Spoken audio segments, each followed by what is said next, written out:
name is Carolyn Parsons. The little girl in the picture is Erica Lynn Parsons. She was adopted by my sister-in-law and my brother-in-law, Casey and Sandy Parsons. Erica Lynn Parsons is my biological child. She was reported missing July 30th, a year ago. It's very important to me and very important to her to keep her name, her picture, and her face in the public. Erica, you are very loved. You are very missed. If you see this or you hear this or anybody sees and hears this that knows her, please call somebody. Call Rowan County. Call your local 911. Erica, I love you. I've always loved you.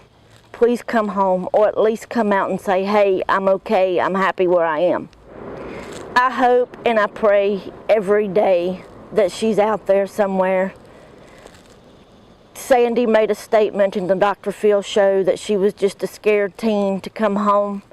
Erica, there's nothing for you to be afraid of anymore.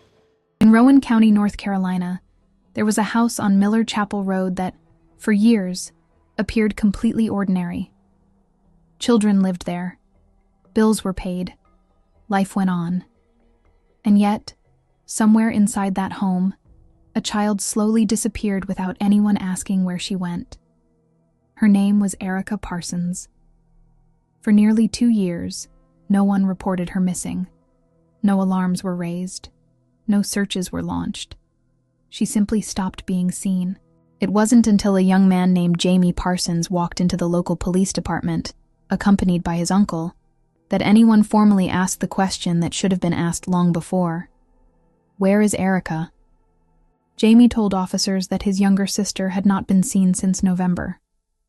At the time she vanished, Erica was only 13 years old. She had been quiet by nature, withdrawn, not the kind of child who would run away or drift off without notice.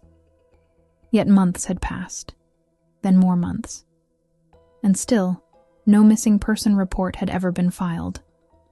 Jamie explained that he had asked repeatedly where Erica was. Each time, he was given the same answer by the adults raising her. She had been taken to Asheville to live with her biological grandmother.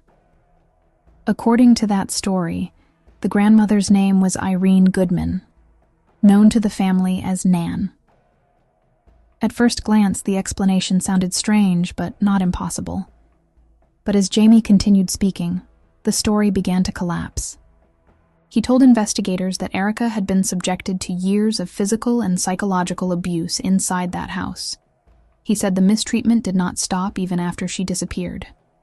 While Erica was supposedly living elsewhere, government assistance payments continued to arrive every month in her name, roughly $600, long after she was no longer seen. That detail changed everything. Investigators turned their attention to the 2 people legally responsible for Erica, her adoptive parents, Casey and Sandy Parsons. Years earlier, they had adopted Erica after her biological mother, Carolyn Parsons, gave birth to her in February of 1998. Casey and Sandy were already raising multiple children, including Jamie, and outwardly appeared to be a stable family. When questioned, Casey and Sandy denied all allegations of abuse. They claimed Jamie had been removed from the home after a family conflict, and that his report was motivated by anger. They insisted Erica had been taken to live with her grandmother in Asheville in 2011 and said their biological daughter, Brooke, had been present during that trip. But when investigators spoke with Brooke, her account did not support their version of events. She stated that she had never gone on such a trip. And with that contradiction, the foundation of Casey and Sandy's story began to fracture. Further questioning raised even more concerns. Casey claimed she had maintained contact with the grandmother through social media, yet she could not provide a phone number, an address, or even access to the supposed online profile. This was despite the fact that Erica was still legally under her care. As investigators dug deeper, the narrative unraveled completely. Records revealed that Erica's biological grandmother had died in 2005, more than 6 years before Erica was last seen, and long before she was allegedly sent to live with her. Even more disturbing, Authorities later stated that the woman described as Nan may never have existed at all. Carolyn Parsons, Erica's biological mother, told police that her daughter had no relatives living in the Asheville area. She rejected the idea that she had ever introduced such a person to Casey and Sandy. According to her, the story of the grandmother was entirely fabricated. At that point, the explanations shifted again. Casey would later claim that she herself had been deceived, that the woman Erica was taken to had been an imposter. But by then, the contradictions had stacked too high. Every version of the story seemed to exist only until it was disproven, replaced by another explanation just as unstable. Within days of Erica being officially reported missing, the two youngest children were removed from the home. Shortly afterward, authorities announced that Casey and Sandy were no longer cooperating with the investigation. When Carolyn returned from out of state to speak with police, she revealed that she had not physically seen her daughter since January 5, 2011. For years, she had relied on second-hand updates and online messages, believing Erica was alive somewhere else. The realization that no one could confirm that belief weighed heavily on her. Search efforts intensified. The family street was temporarily shut down as investigators searched the property. The house and backyard were examined repeatedly. At first, nothing overtly conclusive was found. But absence itself became evidence. There were no signs that Erica still had a living space in the home. No preserved bedroom. No belongings suggesting she would ever return. It was as though she had vanished long before anyone admitted it. Roughly a month after Jamie filed the report, the FBI joined the investigation. Multiple search warrants were executed. Dozens of items were removed from the home. Among them were materials related to the murder of John Benet Ramsey, magazines and a book filled with handwritten notes. Investigators also removed sections of drywall and baseboards from a closet after red stains were discovered. Clothing with similar stains was collected and sent for forensic testing. Attention soon turned to a storage unit linked to Sandy Parsons. Inside, investigators found a disturbing collection of items: parts of a vacuum cleaner, a videotape, school paperwork, a hammer, and human teeth. Search documents made one thing unmistakably clear. There was no evidence that Erica Parsons had been living in that house for years. And by that point, investigators were no longer asking where she had gone. They were asking what had happened to her. By this stage of the investigation, one thing had become impossible to ignore. Casey and Sandy Parsons were behaving like people who already knew Erica was never coming back. Another major focus quickly emerged: money. Investigators began examining financial records after learning that Casey and Sandy had continued receiving government assistance on Erica's behalf long after she was no longer living in the home. A warrant was requested to examine those transactions in detail. In the affidavit supporting that request, investigators stated their belief that the continued use of funds, benefits, and financial assistance intended for Erica's care may have played a direct role in the decision to delay, or completely avoid, reporting her missing. The implication was clear. Reporting Erica's disappearance would have immediately triggered questions, and questions would have stopped the money. Working alongside the FBI, investigators traced the accounts used by Casey and Sandy at several major banks, including Wells Fargo, Bank of America, and SunTrust. Erica had been adopted through the state foster care system and had documented special needs, qualifying the household for more than $600 per month in assistance from the Department of Social Services. Legally, the couple remained Erica's guardians.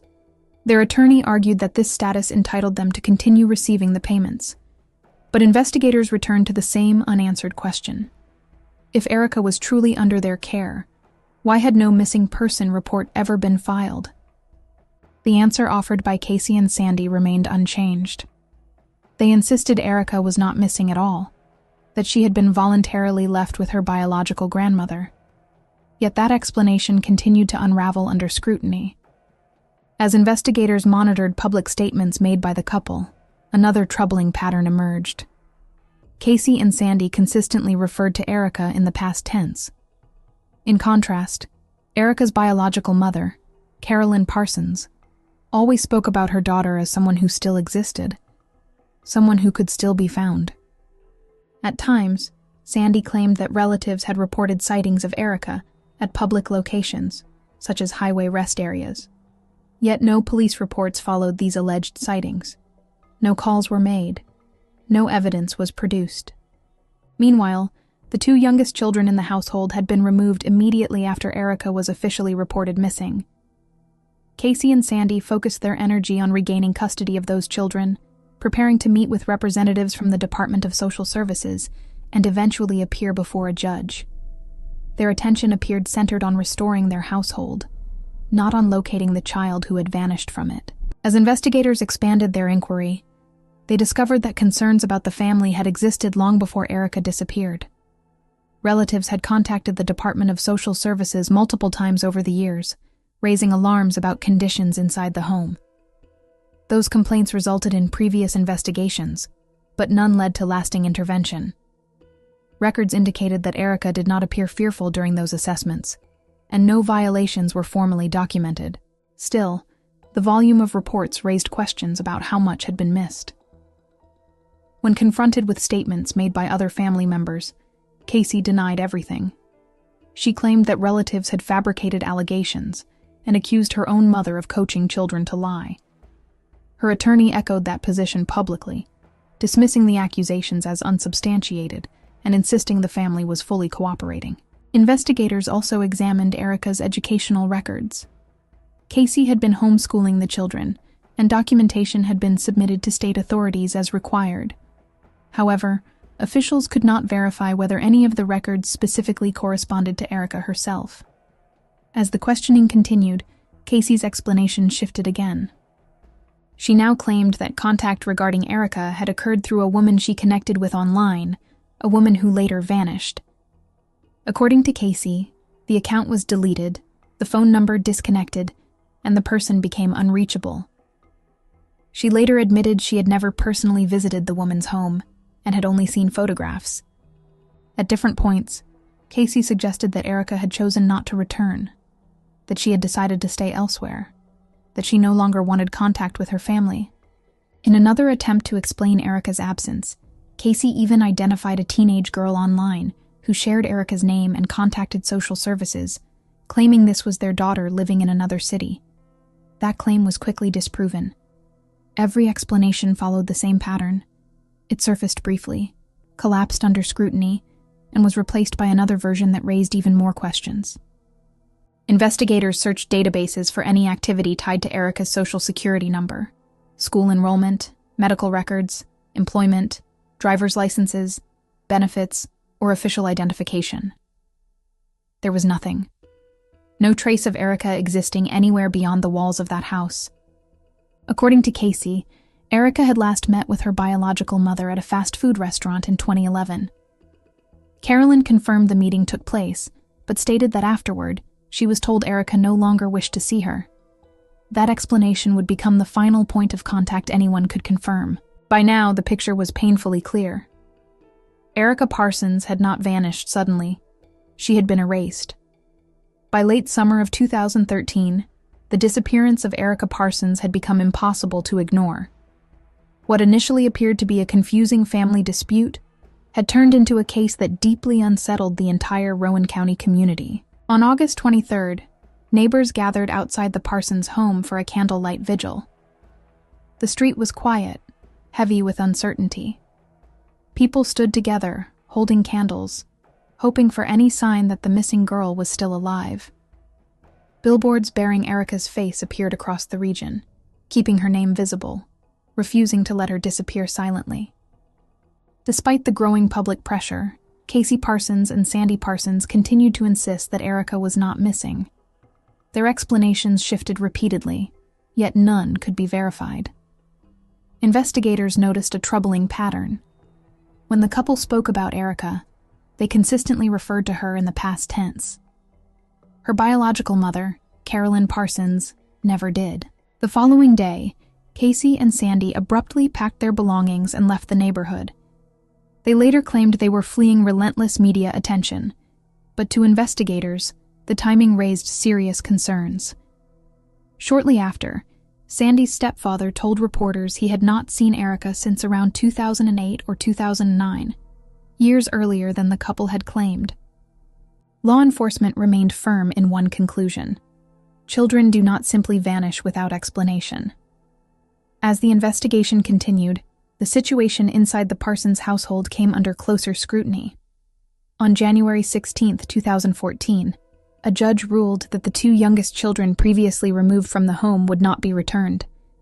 That decision only intensified questions about what had truly been happening behind closed doors.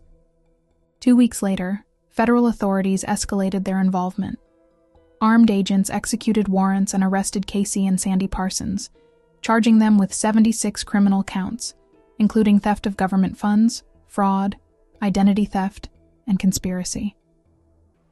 Investigators alleged that for years, the couple had continued receiving adoption assistance, Medicaid, Social Security, and food benefits for Erica, long after she was no longer living in the home.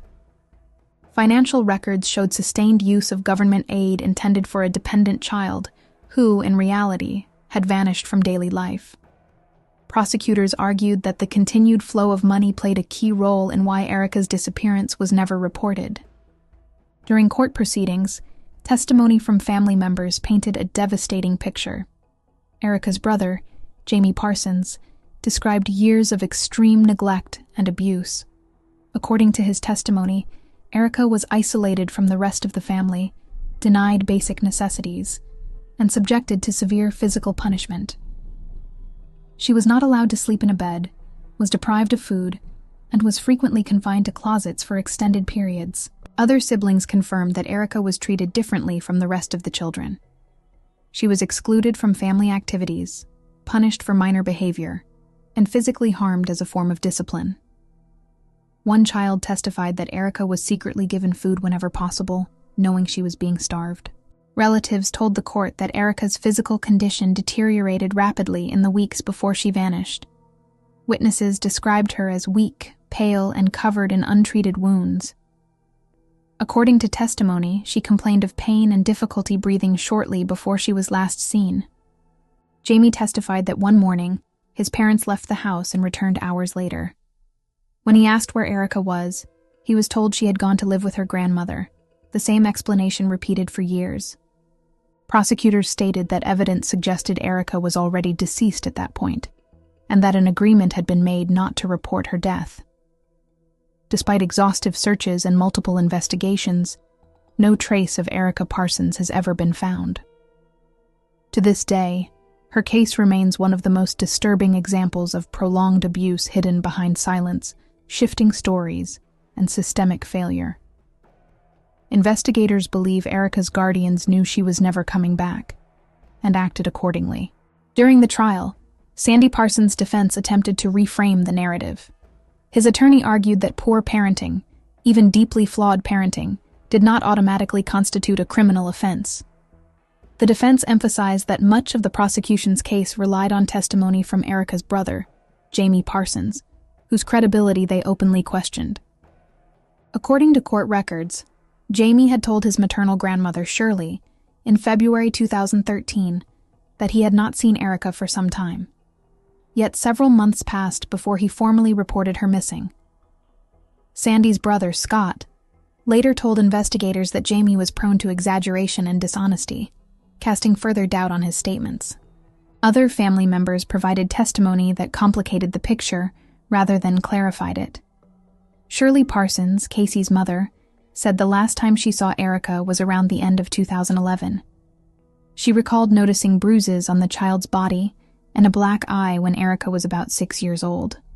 At the time, Shirley said Casey blamed Jamie for the injuries. Shirley testified that she and her husband briefly suspected abuse, but ultimately dismissed those concerns. She later described an incident in which she witnessed Casey choking Erica. According to her account, her husband intervened, confronting Casey before the couple left the home visibly shaken. Shirley also noted injuries to Erica's hands, observations that aligned with claims that her fingers had been deliberately bent or damaged as punishment. Another relative, Robin, testified that Erica's fingers appeared permanently crooked. Casey insisted this was the result of arthritis. Multiple witnesses described a pattern of harsh and degrading treatment. Erica was frequently forced to stand in a corner for long periods as punishment. Photographs introduced as evidence showed her in this position on several occasions. Over time, she was no longer permitted to call her guardians Mom or Dad, and was instructed to address them only by their first names. Testimony from Sandy's stepmother, Janet, revealed that during a family beach vacation, Erica was left alone in the house. Janet said the child had been instructed to hide and not let anyone know she was there. Sandy's father later discovered Erica alone in the home. Janet stated that she had always sensed Erica was treated differently from the other children and with noticeably less care. Although the trial formally focused on fraud and financial crimes, the volume and consistency of testimony regarding Erica's treatment created a deeply disturbing picture. That picture became even darker as additional witnesses came forward. One such witness, Amy Miller, described her experience after hiring Casey Parsons as a surrogate. She testified that Casey initially appeared sincere, deeply religious, and trustworthy. At the time, Casey spoke frequently about Erica, portraying the adoption as an act of compassion, meant to keep the child within the family. Amy and her husband agreed to compensate Casey in monthly installments, believing the funds would be donated to a church. Instead, the payments were redirected for personal use. When Casey later claimed the baby had died, she severed all contact. In reality, the child had been born healthy. Evidence later showed that Casey attempted to sell the infant to a relative before law enforcement intervened, allowing the child to be returned to its biological parents. This testimony reinforced the prosecution's argument that deception, manipulation, and exploitation were recurring patterns in Casey's behavior. Ultimately, Casey Parsons pleaded guilty to multiple counts of fraud, conspiracy, and identity theft. She was sentenced to 10 years in federal prison, ordered to pay restitution, and placed under supervised release following her incarceration. Sandy Parsons was later convicted on dozens of counts related to theft of government funds and mail fraud. He received an 8-year prison sentence and was ordered to repay more than $1.6 million. During sentencing, the judge made clear that the evidence overwhelmingly indicated Erica was no longer alive. He stated that the abuse testimony presented during the trial was credible and persuasive, and that the explanation involving a mysterious caretaker named Nan was a deliberate fabrication. He described Erica as a defenseless child, whose only desire was to be loved, and said the case was among the most disturbing he had encountered in his career. Despite the convictions, Erica's body has never been found.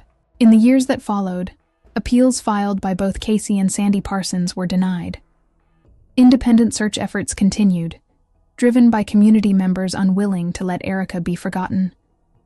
Volunteers organized searches using trained dogs, combing wooded areas and remote locations with the knowledge and cooperation of local authorities. No trace was ever discovered. As time passed, investigators released an age-progressed image of Erica through the National Center for Missing and Exploited Children, holding on to the smallest possibility that someone, somewhere, might recognize her. Years after her disappearance, Erica Parsons remains missing. Whether she is alive or deceased has never been officially confirmed. What remains undeniable is that a child vanished after years of isolation and abuse, and the truth of what happened to her is still buried, waiting to be uncovered. After months of silence and contradiction, Sandy Parsons told investigators that he was prepared to cooperate. It was during this cooperation that law enforcement finally reached what they had been searching for. According to Sandy's account, on December 17, 2011, Erica Parsons died inside the family home. He claimed that Casey later said the girl had taken her own life. What followed, according to investigators, was not an attempt to seek help, but an effort to conceal what had happened. Sandy told authorities that bleach was poured over Erica's body in an attempt to mask decomposition. Her remains were placed into plastic bags and sealed inside a storage container. Later that same day, the couple attended a holiday gathering as if nothing had occurred. The following day, December 18th, Sandy said they drove to Pageland, South Carolina. In a wooded area, he dug a shallow grave. Erica's remains were removed from the container, her clothing was taken off, and her body was buried. Sandy stated that the container and the clothing were later discarded. He also told investigators that Casey instructed him to let her handle the fabricated story about a caretaker named Nan, which would be used to explain Erica's absence. Acting on the information Sandy provided, law enforcement was led to a remote wooded location in Chesterfield County, South Carolina, approximately 40 miles southeast of Charlotte. There, in a shallow grave, skeletal human remains were recovered. Forensic testing confirmed they belonged to Erica Parsons. The discovery was emotionally devastating for everyone involved.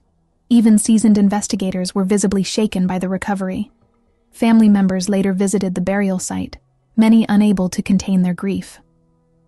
After years of uncertainty, Erica had finally been found.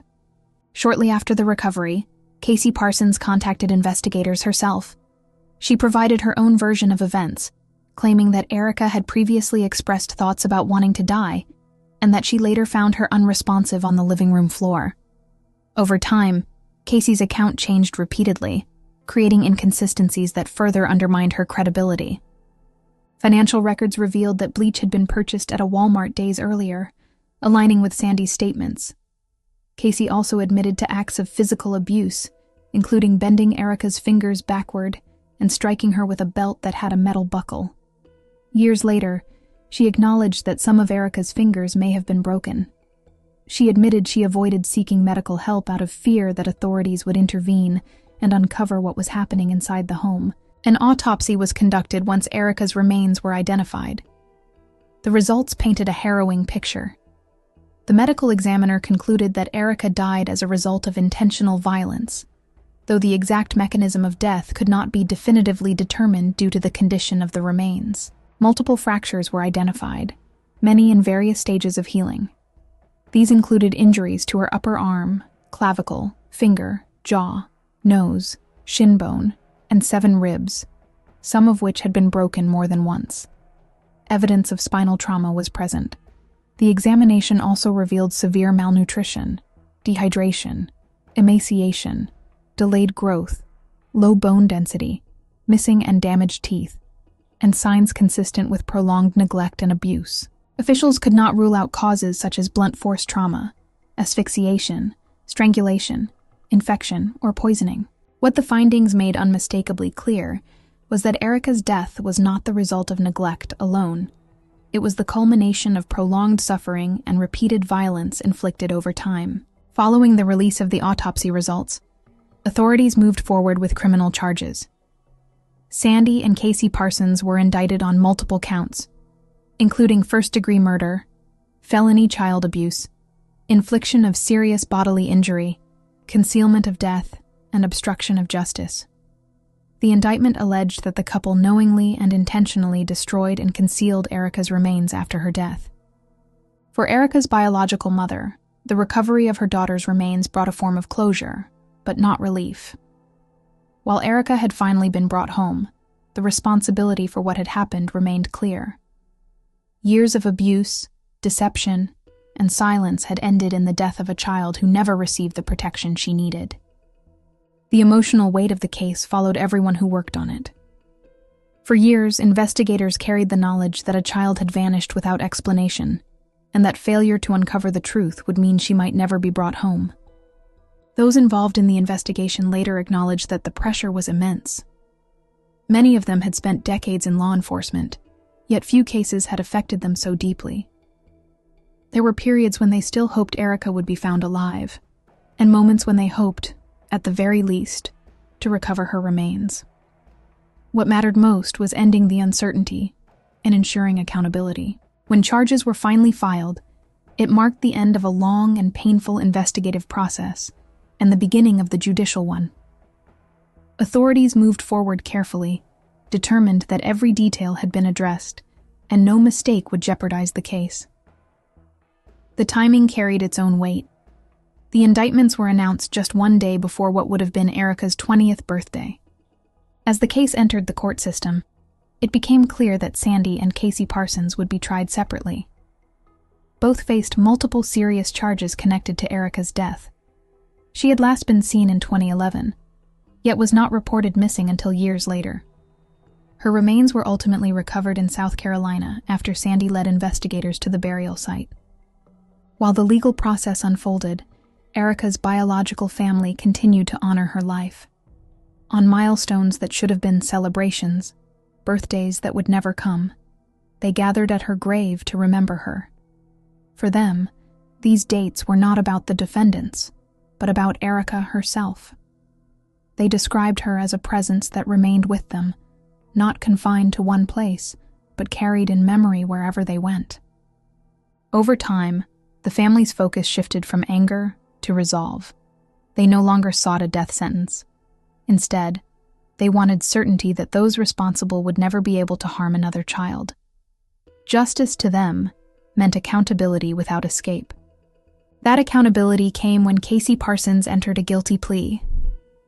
After years of denial, she admitted to abusing and murdering her adopted daughter. The plea removed any remaining doubt about her role in Erica's death. The court sentenced her to life in prison without the possibility of parole, ensuring she would never be released. In addition to the life sentence, Casey received consecutive sentences for felony child abuse, resulting in serious bodily injury, concealment of death, and obstruction of justice. These additional convictions reinforced the gravity of what Erica had endured and the efforts taken to hide the crime.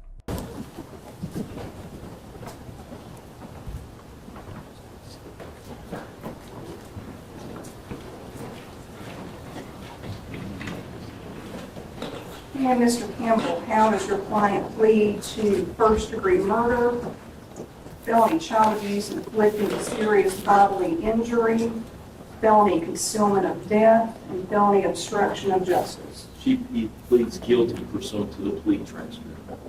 And does she stipulate that she will be a level 2 for the purposes of felony sentencing? She does. If I may approach? Yes, ma'am. Thank you.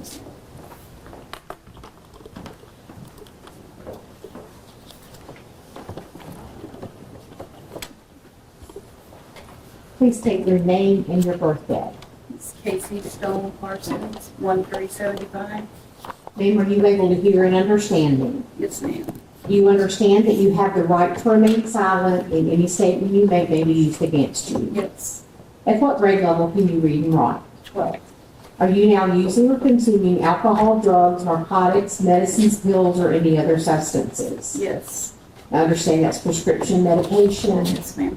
Does that medication impair your ability to understand anything that's going on in court this morning? No, And are you taking that medication like it's been prescribed for you? yes, Do you believe that your mind is clear today and you understand what you're doing in this hearing? yes, Have the charges been explained to you by your lawyer? Do you understand the nature of the charges? And do you understand every element of each charge? yes, Have you and your lawyers discussed the possible defenses, if any, to the charges? yes, Are you satisfied with your lawyer's legal services? yes, Do you understand that you have the right to plead not guilty and be tried by a jury? yes, Do you understand that at such trial, you have the right to confront and cross-examine witnesses against you? yes, Do you understand that by your plea, that you give up these and other important constitutional rights to a jury trial? yes, Do you understand that if you're not a citizen of the United States, your pleas of guilty or no contest may result in your deportation from this country,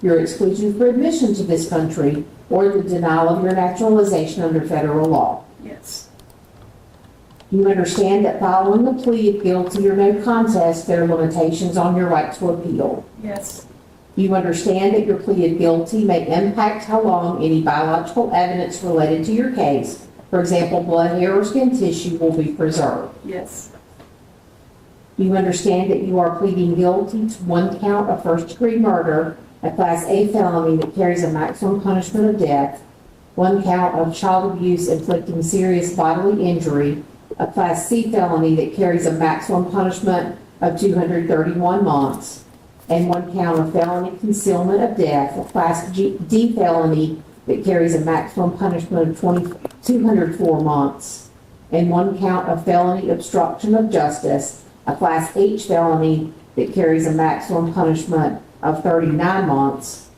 for a total maximum punishment of death plus 474 months. that at your prior record level of 2, the maximum punishment is 281 months. Yes. Do you now personally plead guilty to the charges I just described? Yes. Are you in fact guilty? Yes.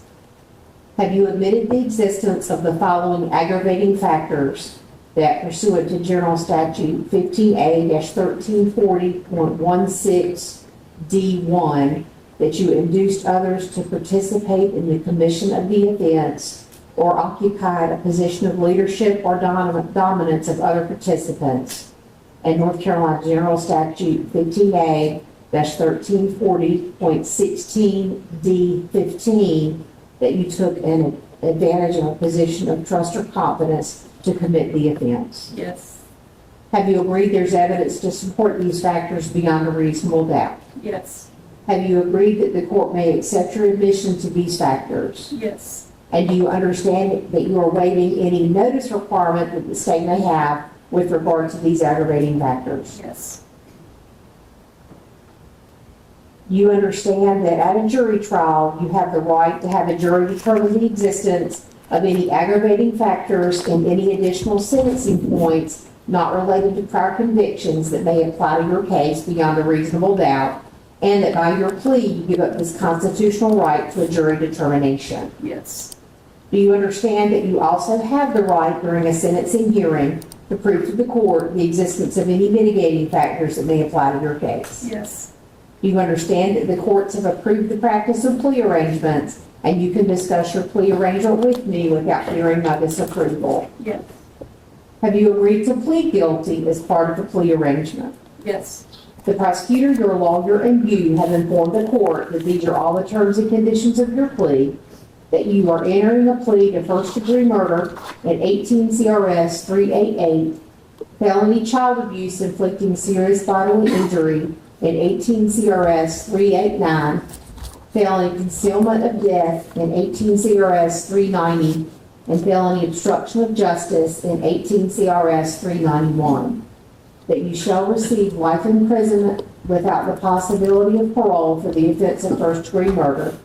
That pursuant to the aggravating factors that you admitted on page 2 of the transcript of plea, that you shall be sentenced to active sentences in the maximum aggravated range for the offenses of felony child abuse inflicting serious bodily injury, which is a Class C Level 2, felony concealment of death, Class D Level 2, and felony obstruction of justice, Class H Level 2, that all 3 felony offenses shall be served consecutively to each other and consecutively to the offense of first-degree murder, that these sentences shall also be served at the expiration of your current federal sentence.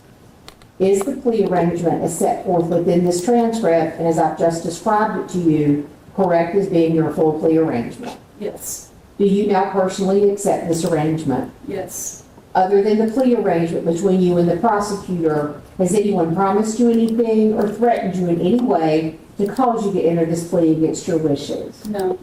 Do you enter this plea of your own free will, and do you fully understand what you're doing? Yes. Do you agree that there are facts to support your plea and your admission to aggravating factors, and do you consent to the court hearing a summary of the evidence? Yes. Do you have any questions about what's just been said to you or about anything else connected to your case? No. Thank you, ma'am. I hope we just heard it. Place your left hand on the Bible and raise your right. You solemnly swear that you've had read to you these questions and answers, and you understand them, answers that you've given in open court are true and correct. Yes, ma'am. Thank you. Mr. Campbell, Mr. Reddick, we stipulate for a factual basis for the plea allow the state to agree. Yes, ma'am, pursuant to the plea transfer.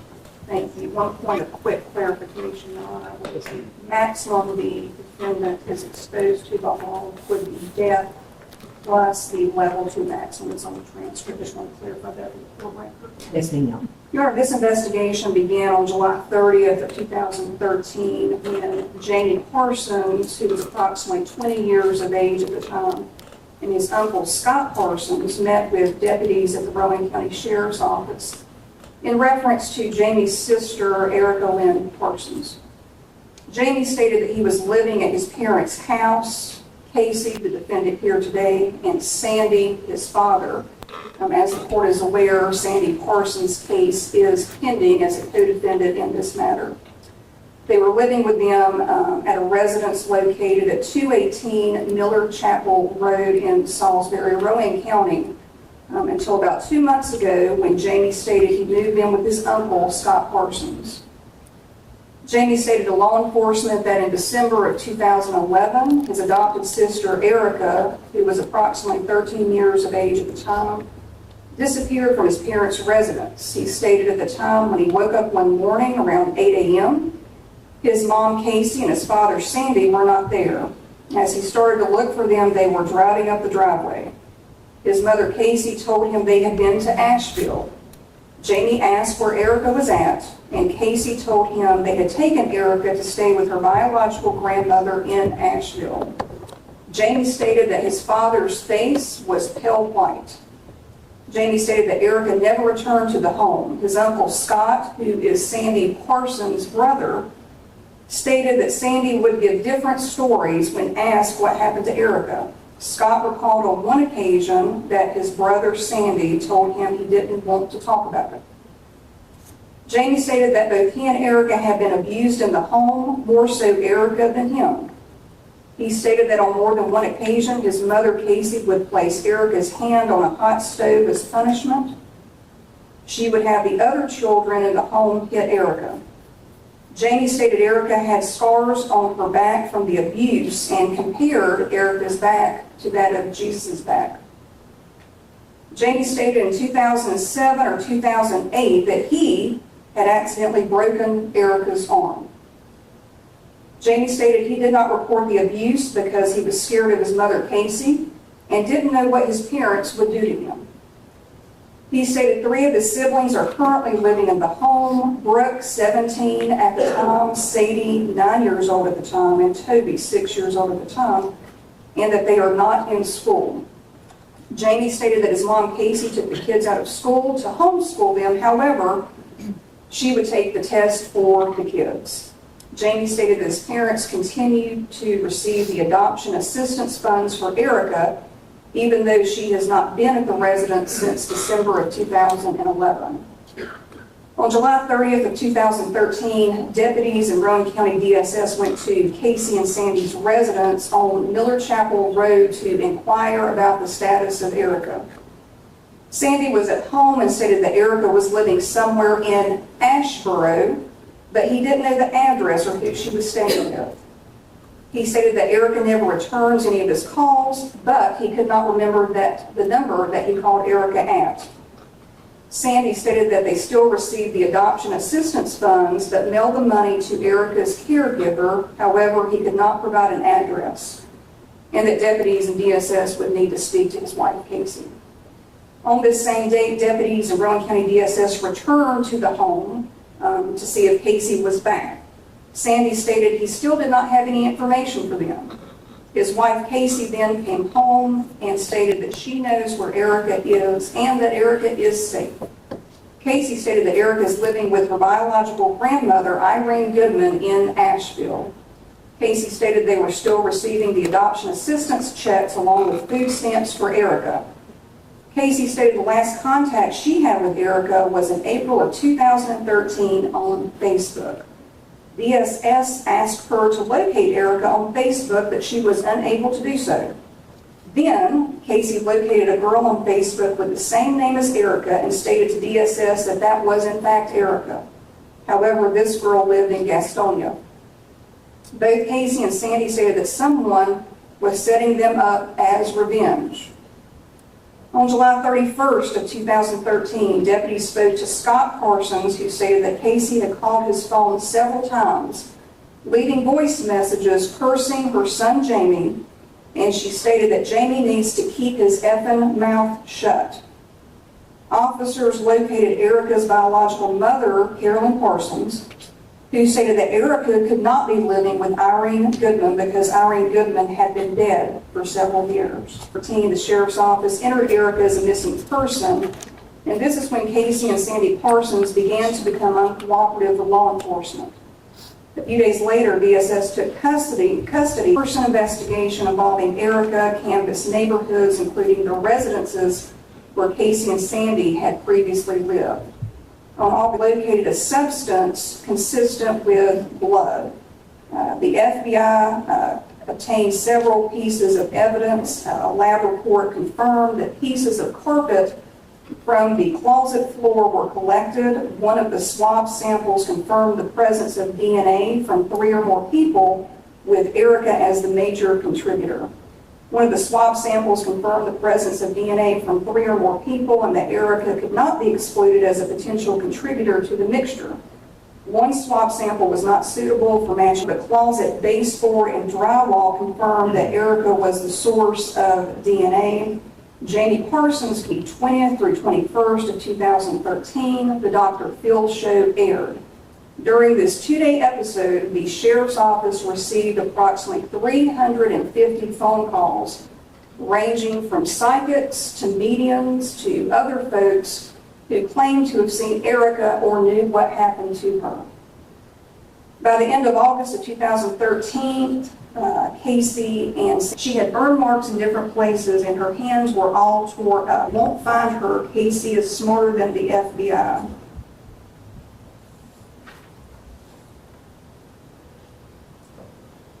On August the 9th of 2013, detectives spoke to Shirley Stone, who is Casey's mother, who stated, in part, the last time I saw Erica was around the holidays of 2011. Erica was at home sitting in the living room floor beside the chair Casey sits in. Erica didn't talk much. I knew something was wrong between Erica and Casey. The first time I saw bruises on Erica, she had a black eye, and she always blamed it on Jamie. I saw bruises on her bottom when she was about 6, and Casey blamed it on Jamie. It got to where Erica always had marks on her face, but it was always blamed on Jamie by Casey. We always, my husband and I, talked about it and wondered if Casey and Sandy were hurting her, but we would brush it off and try not to think about it. Now I realize it was just me not wanting to believe my daughter would do that. Erica was always sad. Casey told me many times she hated Erica. She didn't want Erica in the family. One time I caught Erica in the closet, but Casey said she was in there playing. She was up in the corner. There, right before Erica disappeared, her fingers looked horrible and they were bent up. Casey said she chewed on them all the time. For a long time, I begged Casey to let me take her and give her to DSS, but she wouldn't do it. 2 weeks before Erica disappeared, Casey told me that Billy's mom, who was Erica's biological father, Irene, contacted her and wanted to meet Erica. She said Billy had died and Erica was all she had left. Later, Casey started calling her Nan. Casey said she was thinking about letting Erica go live with Nan. Casey said Irene had come to pick Erica up the day before and told Erica that she had tons of presents under the Christmas tree for her. Now Casey swears she never told me that story. Casey said she and Sandy took Erica halfway to Asheville to a McDonald's and dropped her off to Irene. She said that around Erica's birthday, February of 2012, that we were all invited to a birthday party for Erica, but later we were uninvited, that Erica didn't want our family there. A few weeks after Christmas 2011, Casey said she just felt so bad about Erica. She never liked her and felt like she mistreated her. She wanted to ask for forgiveness from Erica, but that she didn't know how she would ever do that. She said she would never be able to talk to Erica again because Nan wouldn't let her. Casey has said she had talked to Erica and Facebooked her, and Brooke said that too. One time in 2008, Casey walked over to Erica and grabbed her by the neck and pushed her down on a bench. My husband grabbed Casey and fussed at her, and we left because we just couldn't stand it. Erica was always in the corner beside the entertainment center and always grounded. The last several years, they wouldn't let her eat any time that I was around. Investigators spoke to Erica's biological mother, Carolyn Parsons, who stated in part, after Erica was born and her date of birth was February 24th of 1998, Casey and Sandy offered her Erica coming to live with her. She stated she met Erica, Casey, Sandy, Brooke, Toby, and Sadie at a fast food restaurant in Mooresville for about an hour. She said Erica was timid and shy. They agreed to spend time together, but about a month later, Casey said Erica didn't want to have anything to do with Carolyn. She said she kept in touch with Casey, who would say that Erica was doing fine. In 2013, Casey said Erica was with Billy Goodman's mother, and she told Casey Billy Goodman's mother is dead. Who stated in part, Sandy and Casey Parsons and their kids a lot. We always noticed that Erica was always in trouble and always grounded. She never played with the other kids and was treated different. I saw them went to the beach. We thought Erica went with them. About 2 or 3 days later after they left, we found Erica hiding under a bed because we were just used to it. Last time I saw Erica was in early of 2011. After the last time we saw Erica, Casey told us Erica went to stay with Nan. Casey told me all the things Erica was able to do with Nan. On August the 1st of 2013, Casey Parsons stated to investigators in part, in 2011, Nan contacted her via Facebook. By the end of September of 2011, she and Erica had met Nan at McDonald's in Mooresville. And after that meeting, Erica went to live with Nan. Erica said she had a great time. She rode horses and that Nan lived in a brick house. In February of 2012, Nan invited them to Erica's birthday party, but canceled because Erica was in the hospital to have an appendix removed, and she gave Nan Erica's Medicaid number. And that was the last time she spoke to Erica. The defendant stated that Erica has never had any broken bones, no visible birthmarks, no scars, etc. She stated in December of 2011, she and Sandy took Erica to McDonald's in Mooresville, the usual place they met Nan. They had packed Erica's clothes in a suitcase, but Nan had bought her new clothes, so Sandy brought her coat and suitcase home. She stated that Sandy was laid off from Food Line May 25th of 2012, and then she was done with this interview. On August the 14th of 2013, Casey Parsons again spoke to investigators and stated in part, we had met Carolyn at Whataburger in Mooresville in June of 2011. That's the first time she saw Carolyn since Erica was 2.5 years old. Carolyn had contacted me, reaching out to start getting to know her over the years, but contacted Carolyn to see if she wanted to meet Erica at a restaurant. And she had a lot of health, I had a lot of health problems and considering giving Erica back to Carolyn because of it. When we got in the car, Erica's first words were, please don't make me see her again. Carolyn kept sending me Facebook messages and wanting to see Erica. I met Nan on Facebook. Nan sent me a message, and by the end of September 2011, we agreed to meet. We met at the Mooresville McDonald's on a Saturday, and she came back Sunday. Erica had her friendly reminders, and Erica would scream. Once, Mom made Erica stand on the deck in the sun during the summer without shoes, and Erica's feet got blistered. Erica got a lot of beatings with my dad's belt. When me or my brother or sister got in trouble, we got put in timeout or stuff was taken away from us. These beatings mostly happened at the Spencer house and at Miller Chapel Road. Erica always smelled bad because Mom didn't let her take a bath. Erica had a lot of cuts and bruises and black eyes from Mom hitting her. My dad hit Erica, but Mom did most of the beatings and left marks. Erica always was in a corner that she had to stand in every house. Even when Mom wasn't around, she made us put Erica in a closet. In 2010, Erica was singing, Jamie got mad, and I heard Erica scream. Jamie told me he grabbed Erica's arm and broke it. Jamie said he didn't mean to do it. Mom called Dad home, and Dad sent me to Walmart to get first aid stuff. Mom made a cast for Erica's right arm. It never healed right and was never straight. We moved in with Steve and Janet Parsons for a couple months until we moved into the Miller Chapel house. I saw Mom tell Erica, I hate you. At the end, before Erica disappeared, the beatings were at their worst. At the Miller Chapel, Erica started eating out of the trash can. Mom made up lies about Erica so the family wouldn't like her. Erica stayed in the back bedroom closet. During the day, Mom made Erica stay in the hall closet. The last week before Erica went missing, I remember her being in really bad shape. I remember we opened the closet door and Erica had wet her pants. She was laying on the floor. She was weak and could barely get up. Mom was feeding Erica crackers and water. That was the last week that Erica told Mom, I can't breathe, and Mom told Erica, shut the F up and get in the corner. Dad was sitting on the couch and heard this. She smelled really bad. Her skin was blackish and didn't look normal, and she had open cuts. I remember that Erica went missing early on December 17th of 2011 because we went to my cousin's birthday party later that night. Early that morning, my mom woke me up, and I remember the sun was just coming up, and Mom said, Nan is 30 minutes from Mooresville. They went to see her, and she said they were driving down from Asheville. I woke up close to lunchtime, and Mom and Dad were home. I never saw Erica again after that day.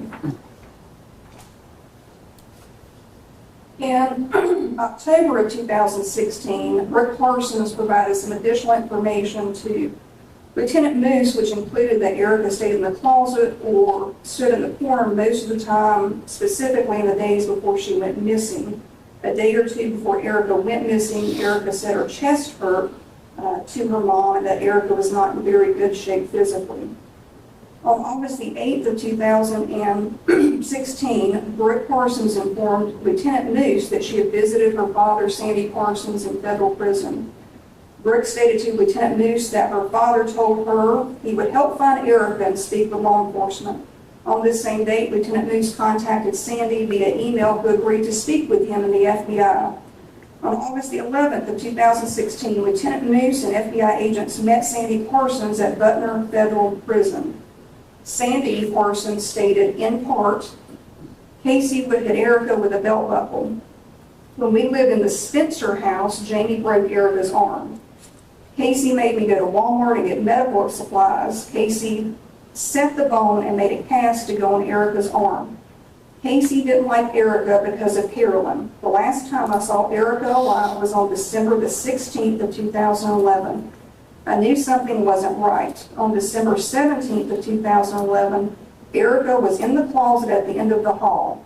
Erica lived in this closet. Erica kept peeing in the floor, so I put a shower board down on the floor. On December 17th of 2011, Casey woke me up and asked me to go outside. Casey told me that Erica went to stay with Nan. Casey had spoke about Nan for 8 months before Erica died.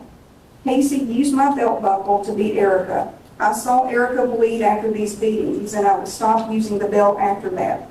Casey would give Erica friendly reminders, bending her fingers back.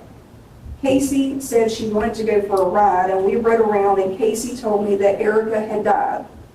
Casey said Erica committed suicide with pills. Before I woke up, Casey had already put Erica's body inside 2 plastic trash bags inside a plastic tote. I went in this room on December the 18th, 2011, and moved Erica, who was already inside the tote, and placed her under other totes so the kids didn't find her. Erica stayed here until the night of December 19th of 2011. I told Casey we had to do something. On the 19th, Casey and me left and drove out of the county, and I dug a hole. I carried Erica still inside the plastic tote out the French doors and put her inside the truck of the car. I asked Casey why Erica didn't stink, and she said she poured bleach all over her. We drove to the location of the grave I dug. I carried the tote with Erica inside and placed it beside the grave. I stood there and Casey told me to get back, and I walked to the car up the road. The tote was dark blue. Casey took Erica out of the tote and took her clothes off and placed her inside the grave. I joined Casey at the grave and helped her fill in the grave. Casey put the clothes in the tote and I carried it back to the car, and we drove to a gas station, and I threw the clothes in a dumpster. And I smashed the tote and threw it in the dumpster. Casey started telling the Nan story and told me to let me handle, meaning her, Casey, the story. In September of 2016, we were able to obtain an order that would allow Sandy Parsons to be released from Butner Federal Prison to assist law enforcement in locating Erica. On September 27th of 2016, Sandy was escorted from Butner Federal Prison with state and federal law enforcement. Sandy took investigators to Pageland, South Carolina, and showed them an area in the ground where Erica had been buried. Investigators received consent to search this area along with a search warrant. A human remains detection dog was used in this area and alerted on the area that Sandy had shown to investigators. As investigators began digging into the ground, they located bones, which were then transferred to the office of the Chief Medical Examiner's office, along with Erica's dental records. The medical examiner's office was able to positively identify the remains as Erica Lynn Parsons. On September 29th of 2016, following the discovery of Erica's remains, Lieutenant Moose contacted Casey Parsons at Tallahassee Federal Prison and spoke with her by phone. Lieutenant Moose did not inform the defendant that Erica's remains had in fact been recovered. In part, the defendant maintained her original statement, denied being to a grave in Pageland, South Carolina, and that Erica was still alive. The defendant denied that Erica would kill herself. However, she admitted that she made Erica stand in a corner for punishment, but she denied other forms of punishment and stated that Erica slept on the couch. On October 1st of 2016, Shirley Stone, Casey's mother, contacted Lieutenant Moose and stated that Casey wanted to meet with him. At this time, Casey had been informed that Erica's remains had in fact been recovered. On October 5th, 2016, Lieutenant Moose, along with Captain Wyrick at the Sheriff's Office, arranged to meet Casey Parsons at Tallahassee Federal Prison.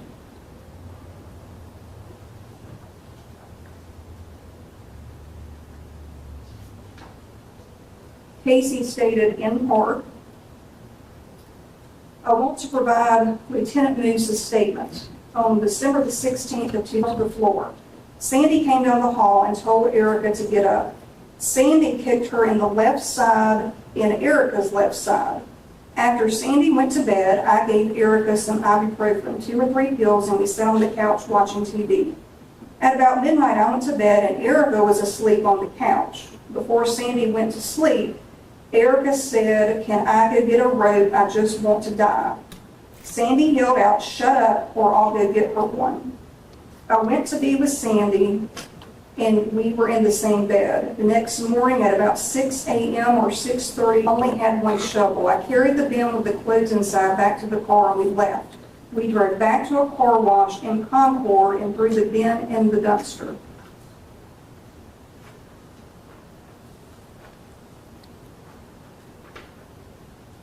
Once at the Miller Chapel Road house, I did choke Erica with both hands for about 5 or 10 seconds, and Erica stayed awake. I bent Erica's fingers back several times, like I needed her to tell the truth about something. I was being stupid and mean.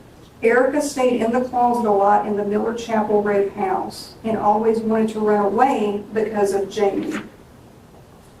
During a review of the evidence that was collected during the investigation, investigators noted that Casey Parsons' debit receipts showed a purchase of bleach herself. And I'm the one that had to get Erica down from the rope when I went in there that morning. Erica hung herself on a dog leash that was in the closet, and I got her down, and I was scared. In regards to Erica's autopsy, Dr. Hull and Dr. Scott performed the autopsy and determined the ante-mortem injuries, which are the injuries that occurred prior to death. The nasal bone showed healed fractures.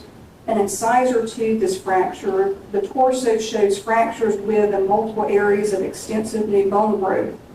6 fractures of left ribs, 7, 9, 10, and 11, all of which show new bone growth.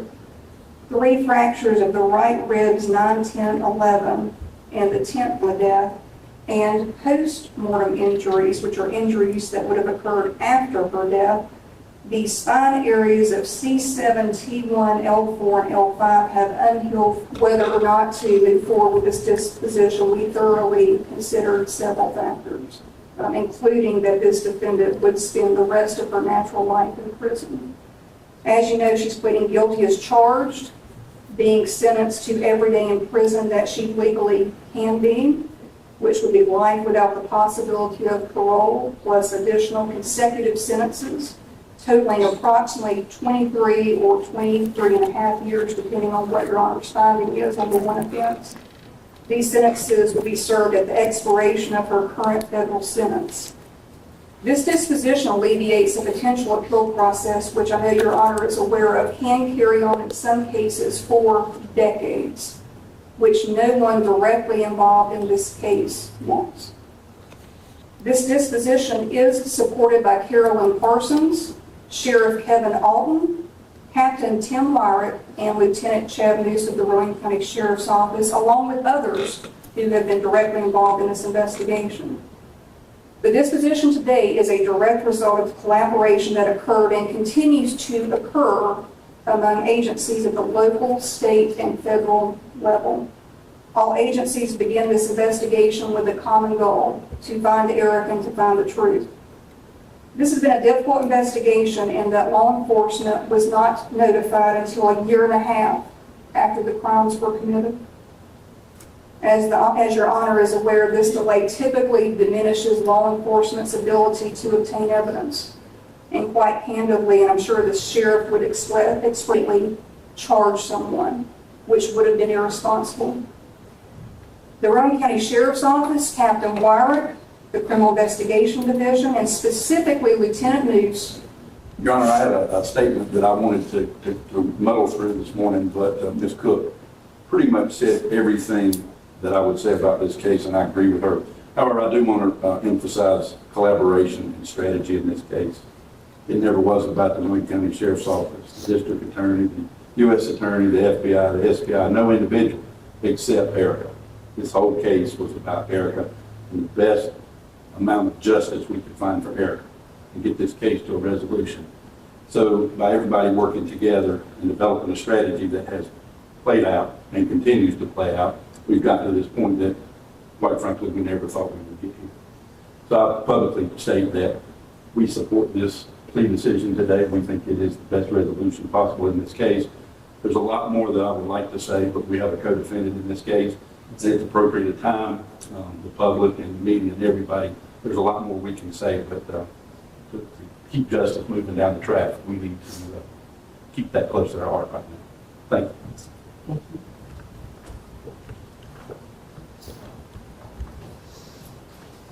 Our Lieutenant Chad Moose. Yes, Your Honor, we do support this plea. I'd like to thank Sheriff Alton and command staff allow us to investigate this case. They reflect a lot of the media attention that came with this case, which is substantial. They allowed us to do a job.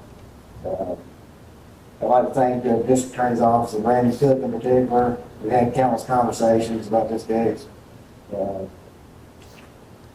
About strategy and different problems, the many problems that came up in this investigation. She helped us through it every step of the way. And I'd like to thank the SPI, the FBI, the Middle District, the U.S. Attorney's Office, with their help, as well as countless agencies that helped us in small ways throughout the 6 years. And, First, I want to answer Carolyn back why. I can't tell you why. I don't know why I did the stuff I did. I'm sorry. But God gave me a precious gift, a baby girl, Erica, and He entrusted me to take care of her. And I failed Him and I failed Erica. I failed her horribly. My parents and my sister reached out to me numerous times to help me. Numerous. I pushed them back. I would lie constantly to them, and they would try over and over again. I was supposed to protect Erica. In the end, I failed her by choosing one child over another child. This costed her life that time. And I want to say I'm sorry to God and to Erica.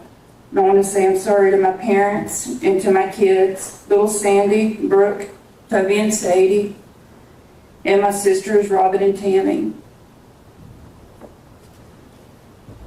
with respect to the Class H felony of obstruction of justice. 2 points, level 2, court sentences in the aggravated range to a minimum 10, maximum 21 months in the custody of the North Carolina Department of Adult Corrections. That sentence is to be served at the expiration of the sentence in the felony concealment of death matter. What this child lived through her short life is unconscionable.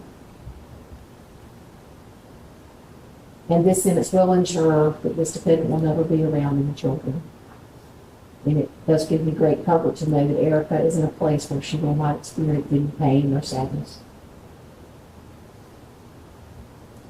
Thank you. Thank you. Yes, sir. Several months later, Sandy Parsons also pleaded guilty.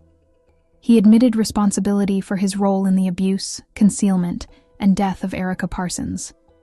His plea included charges of second-degree murder, child abuse, obstruction of justice, and concealment of death. Sandy was sentenced to a minimum of 33 years in prison. With both adoptive parents convicted, the legal chapter of the case came to a close, but the broader truth remained unchanged. Erica Parsons had spent years suffering in silence, unseen and unprotected. Her death was not sudden or accidental. It was the result of prolonged abuse and systemic failure. For those who searched for her, for those who testified, and for those who loved her, the outcome did not erase the pain, but it ensured that Erica's story would not end in silence. She was found. She was named. And those responsible were held accountable. Sandy Parsons would not be eligible for parole until his early 80s. That reality underscored the scale of time involved. Decades spent behind bars, carrying the weight of his choices every single day. When Sandy appeared in court and entered his guilty plea to murder and additional felony charges, the defense focused heavily on portraying him as a passive figure within the household. His attorneys argued that he had been dominated and manipulated by his wife, Casey Parsons, who they described as the primary abuser. According to that narrative, Casey controlled the household, inflicted the majority of the abuse on Erica, and later pressured Sandy into helping conceal her death and maintain years of deception. Psychological evaluations presented during sentencing supported parts of that argument.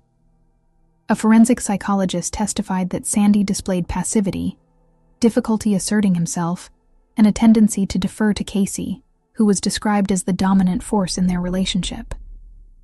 The evaluation suggested that Sandy feared losing his children and complied with Casey's demands rather than confronting the abuse. The psychologist also stated that Sandy appeared remorseful and claimed he did not fully grasp the extent of the violence inflicted on Erica until it was too late. The prosecution rejected that framing entirely. Prosecutors argued that Sandy was not a helpless participant, but a fully aware adult who witnessed abuse, failed to intervene, and ultimately took part in the concealment of Erica's death. They emphasized that Sandy was neither a victim nor an unwilling bystander. He was a parent in that home, capable of making choices, and he repeatedly chose silence and compliance over protecting a child. During sentencing, the court considered both perspectives. While acknowledging that Casey Parsons played a leading role in the abuse, the judge made it clear that Sandy shared responsibility. He described Sandy as someone who went along with the plan, participated in criminal acts, and demonstrated deeply flawed moral judgment. Although the potential sentence could have approached 8 decades, the court imposed a maximum term of 43 years. Erica's biological mother was present in court and addressed the outcome. She expressed that Sandy's sentence felt insufficient given the years of suffering Erica endured. In her view, Sandy had opportunities to act, to speak, and to protect her daughter. And he failed every time. She also noted that others within the extended family had seen warning signs and remained silent. While incarcerated, Sandy incurred disciplinary violations, including possession of contraband and possession of a weapon, further complicating any narrative of complete remorse or reform. With his sentencing, the legal process surrounding Erica Parsons formally came to an end. The case had consumed the efforts of countless law enforcement officers across multiple agencies, involved thousands of investigative hours, extensive searches, and hundreds of witness interviews. For those involved, the conclusion brought no sense of victory, only relief that the truth had finally been established. So even though I know that the subject matter is going to be very difficult, I want to let everybody know that if there are any outbursts, I'm going to have to ask the bailiff to remove you from the courtroom, and you will not be allowed to re-enter. So if you feel that your emotions are about to, if you're not able to control your emotions, I will ask that you leave the courtroom before something happens. Thank you very much for your consideration. Anytime you're ready. Thank you. I'm going to take the calendar before you. Yes, ma'am. Mr. Reagan, this was in the matter of Sandy Wade Parsons and 18 CRS 392, how does he plead the second degree murder? In 18 CRS 393, how does he plead the felony of child abuse inflicting with serious bodily injury? And in 18 CRS 394, how does he plead the felony concealment of death? Henderson pleaded guilty. And in 18 CRS 395, how does he plead the felony obstruction of justice? Henderson pleaded guilty, and we could go back to the first one, that would be Henry pleaded guilty to second-degree murder and to. Yes, sir. Our sentencing worksheet, and Mr. Rabel and Mr. Key, you stipulate and agree to the sentencing as far as the convictions as they are outlined on the sentencing worksheet. On the approach, the state will be submitting to level 3 for the purposes of felony sentencing. Yes, ma'am. Thank you. Thank you.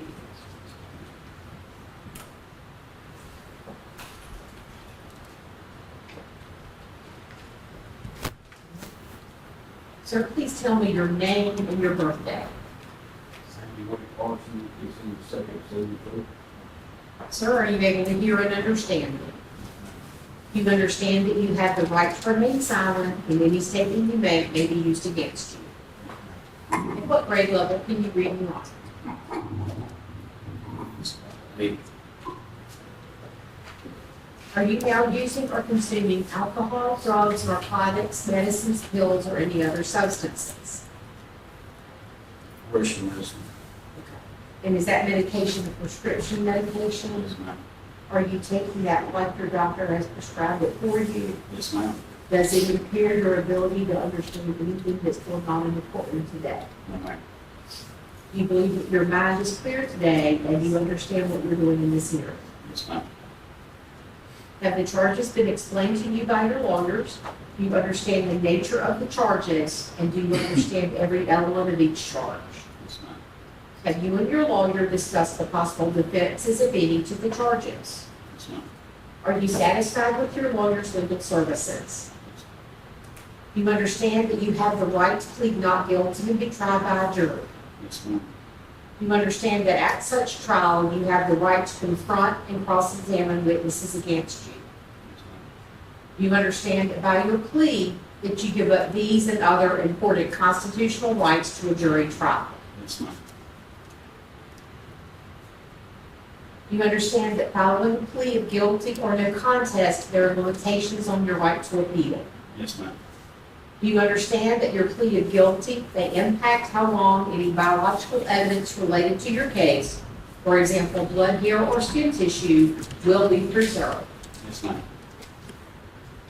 Do you understand that you are pleading guilty to one count of second-degree murder, a Class B2 felony that carries a maximum punishment of 484 months, felony child abuse inflicting serious bodily injury, a Class C felony that carries a maximum punishment of 231 months, felony concealment of death, a Class D felony that carries a maximum punishment of 204 months, and felony obstruction of justice, a Class H felony that carries a maximum punishment of 39 months, for a total maximum punishment of 958 months. However, in a crime record level 3, the maximum is 640 months.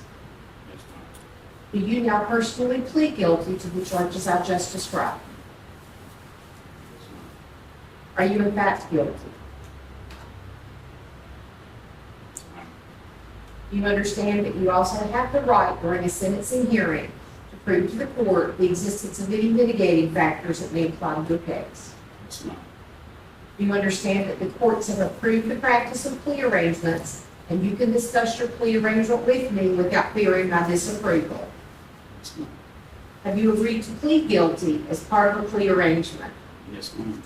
The prosecutor, your lawyer, and you have informed, your lawyers and you have informed the court that these are all the terms and conditions of your plea, that you are entering a guilty plea to second-degree murder in file number 18 CRS 392, which is a B2 felony, and you understand that you're a level 3 felony child abuse inflicting serious bodily injury at 18 CRS 393, which is a Class C felony, felony concealment of death at 18 CRS 394, Class D felony, and felony obstruction of justice in 18 CRS 395, a Class C felony. The sentencing will be in the discretion of the court. Is the plea arrangement as set forth within this transcript, as I've just described it to you, correct as being your full plea arrangement? Yes, ma'am. Do you now personally accept this arrangement? Yes, ma'am. Other than the plea arrangement between you and the prosecutor, has anyone promised you anything or threatened you in any way to cause you to enter this plea against your wishes? No, ma'am. Do you enter this plea of your own free will, and do you fully understand what you're doing? Yes, ma'am. Do you agree that there are facts to support your plea, and do you consent to the court hearing a summary of the evidence? Yes, ma'am. Do you have any questions about what's just been said to you or about anything else connected to your case? No, ma'am. Thank you, sir. Madam Clerk, would you swear? Please let me know what those provide. It's almost where the answers that you've given open court are true and correct. Yes, ma'am. Thank you, sir. Yes, ma'am. Thank you, Mr. Rabel, Mr. McKean, to collect a factual basis for the plea and allow the state to hear it. We do, Your Honor. This investigation began on July 30th, 2013 with Jamie Parsons, who was approximately 20 years of age at the time, and his uncle Scott Parsons met the deputies at the sheriff's office in reference to Jamie's sister, Erica Lynn Parsons.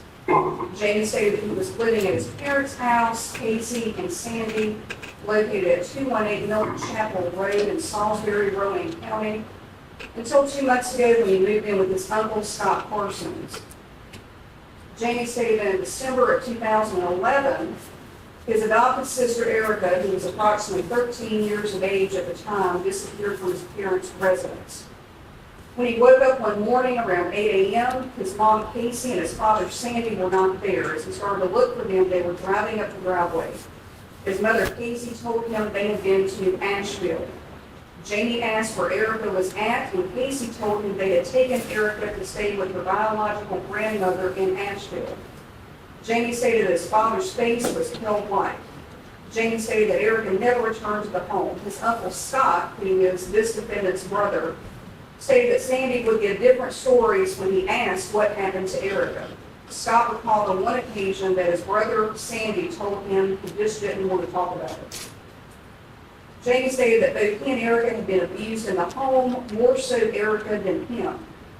He stated that on more than one occasion, his mother Casey would place Erica's hand on a hot stove as punishment. He stated that Casey would have the other children in the home hit Erica.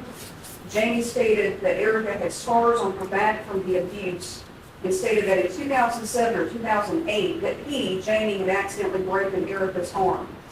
Jamie stated he did not report the abuse because he was scared of his mother Casey and didn't know what his parents would do to him. Jamie stated 3 of his siblings are currently living in the home. Brooke, who was 17 years of age at the time, Sadie, 9 years of age at the time, and Toby, 6 years age at the time, all the biological children of this defendant. He stated they are not in school. Jamie stated that his mom, Casey, took the kids out of school to homeschool them, but his mom would take the test for the kids. Jamie stated his parents continue to receive the adoption assistance funds for Erica, even though she has not been in the residence since December of 2011. On July 30th of 2013, deputies in the Rowan County Department of Social Services went to Casey and Sandy's residence on Miller Chapel Road to inquire about Erica. Sandy was at home and stated that Erica was living somewhere in Ashboro, but he didn't know the address or who she was staying with. He stated that Erica never returns any of his calls, but he couldn't remember the number he called Erica at. Sandy stated that they still received the adoption assistance funds, but mailed the money to Erica's caregiver, but he could not provide an address and they would need to ask his wife, Casey. On this same day, deputies in Rowan County DSS returned to their residence on Miller Chapel Road. Sandy stated he still did not have any information. His wife, Casey, though, came home and stated she knows where Erica is and that Erica is safe. Casey stated that Erica is living with her biological grandmother, Irene Goodman, in Asheville. Casey stated they were still receiving the adoption assistance checks along with food stamps for Erica. Casey stated the last contact she had with Erica was in April of 2013 on Facebook. DSS asked her to locate Erica on Facebook, but she was unable to do so. Then Casey located a girl on Facebook with the same name as Erica and stated to DSS that that was Erica. However, this girl resided in Gastonia. Both Casey and Sandy say that someone was setting him up as revenge. On July 31st of 2013, deputies spoke to Scott Parsons, who stated that Casey had called his phone several times, leaving voice messages cursing her son Jamie, and she stated that Jamie needs to keep his effing mouth shut. Officers located Erica's biological mother, Carolyn Parsons, who stated that Erica could not be living with Irene Goodman because Irene Goodman has been dead for several years. The investigation was then turned over to the Rowan County Sheriff's Office, CID, for further investigation. On August 3rd, 2013, the Sheriff's Office entered Erica as a missing person, and Casey and Sandy Parsons began to become uncooperative with law enforcement. A few days later, DSS took custody of Sadie and Toby. The SBI and the FBI began its assistance in the missing person investigation in canvas neighborhoods, including residences where Casey and Sandy had previously lived. On August 11th through the 13th of 2013, both Casey and Sandy Parsons went to California with their attorney at the time to appear on the Dr. Phil show under the guise of helping to find Erica. On August 14th of 2013, the Sheriff's Office executed a search warrant at Casey and Sandy Parsons' residence on Miller Chapel Road. An FBI agent located a closet identified in Brett Parsons' bedroom that had marks consistent with a latch that had previously been on the door. Inside the closet, the FBI agent located a substance consistent with blood. The FBI lab results were pieces of carpet from the closet floor were collected. One of the swab samples confirmed the presence of DNA from 3 or more people, with Erica as being the major contributor. One of the swab samples confirmed the presence of DNA from 3 or more people, and Erica could not be excluded as a potential contributor to the mixture. One swab was not suitable for matching purposes. 2 swab samples confirmed the presence of DNA from 2 or more people, with Erica as a major contributor. Swabs from the closet baseboard and drywall confirmed that Erica was the source of that particular DNA. And Jamie Parsons confirmed to law enforcement that that was the closet that Erica would be kept in. On August 20th through 21st, 2013, the Dr. Phil show aired. During the 2-day episode, the Sheriff's Office received approximately 350 phone calls, ranging from psychics to mediums and other people who claimed to have seen Erica and knew what happened to her. By the end of August of 2013, Casey and Sandy Parsons had moved to Fayetteville, North Carolina. During the investigation, Cabarrus County DSS documents revealed that from January 2012 until August of 2013, Casey and Sandy Parsons received approximately $12,680 in adoption assistance funds for Erica. Medicaid confirmed that there was not any Medicaid billing for any medical treatment for Erica from December 1st of 2011 to July 31st of 2013. National databases were reviewed to see if Erica's social security number was used. DMV databases were also reviewed in all 50 states after she would have turned 16 to see if she had obtained a driver's license, and there was no trace of her. As the investigation into Erica's disappearance continued, on July 30th of 2014, Casey and Sandy Parsons were indicted by the U.S. Attorney's Office for the Middle District of North Carolina for federal fraud charges to include the adoption assistance funds involving Erica. On August 6, 2014, Casey pled guilty to those federal charges and received approximately 10 years in federal prison. Her estimated date for her to complete this particular sentence appears to be October 29th of 23. On October 27th of 2014, Sandy Parsons was found guilty by a jury of federal charges and was sentenced to approximately 8 years in federal prison. His estimated date for him to complete this federal sentence appears to be March 14th of 22. On August 8th of 2013, during the investigation, detectives spoke to Jamie Parsons, who stated in part, "I've been trying to say something about Erica for a long time. I would tell Mom I was going to tell the cops. I was going to tell them you beat Erica. Mom would say, Jamie, I didn't beat Erica, you did." That was when Erica was still there. The past few years since Erica has been missing, I would bring it up about her being gone because I thought it was weird and things just didn't add up. I moved in with my Uncle Scott 2 months ago. Me and my mom were fighting too much and I couldn't take it anymore. The night before Erica disappeared, Mama had made her stand in the corner of every room. Mama went in to keep her from eating anything in the kitchen. Erica acted like she didn't feel good. For about a week prior, she was telling Mama she couldn't breathe or something like that and that she was sick, but Mama would tell her, "I don't care, get back in the effing corner." The day before Erica disappeared, Mama hit Erica on the body, anywhere with the belt buckle at different points during the day. That night, Erica went to sleep in Mama's room, either in the corner on the floor or in Mama's closet like a doll.